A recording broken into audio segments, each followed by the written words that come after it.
Hello guys, আমরা চলে এসেছি মেলায় দেখতে পাচ্ছেন অনেক ধরনের খেলনা পুতুল উঠেছে, তারপরে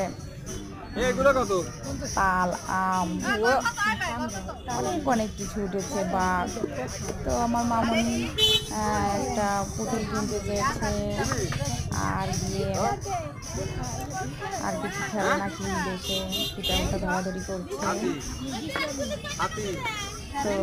তো ওই বর বউ ওইটা দেখো, ওইটা দেখো, ওইটা কেমন যায়, এটার থেকে তো ওইটাই ভালো। পুতুল আর একটা পাখি, আর কিছু কিছু দেখতেছে কোনটা পছন্দ হয় সেইভাবে সে নিবে। রসুন বানাইছি, রসুন তো দাম মাঝে বানায়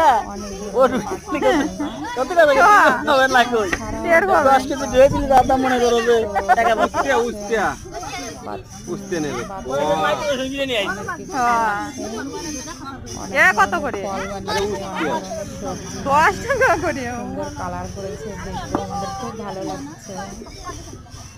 আমার মম একটু কদ, ওই সার নিস না, চল খেলা টাইমের হবে না রে। ওনা নিয়ে যে কি ফটো দেখেন কি সুন্দর। ও ভাইয়া তুমি কি না লাগবে না ভাইয়া, কুমড়োনি দেখতে খুবই সুন্দর লাগছে। সে একটা মিষ্টি কুমড়াও চয়েস করেছে, সে সেটাও নিয়ে নেবে। চলো চলো আর কিছু কিনা খেলনাগুলো আমরা ঝুড়িতে এখন দেখে দিলাম। দেখেন ওই সাইডে বাঘ আছে, আর ছোট্ট বন্ধু সে বাঘ পছন্দ করতেছে। তো ফাইনালি আমাদের চয়েস হয়ে গেছে। আমরা বাবা এর থেকে ওই দুইজন চুরানো ওইটা নাও, বর আর বউ। মামুনি এগুলো পেয়ে খুব খুশি হয়েছে। না ওই আর কিছু নেওয়া লাগবে না, চলো।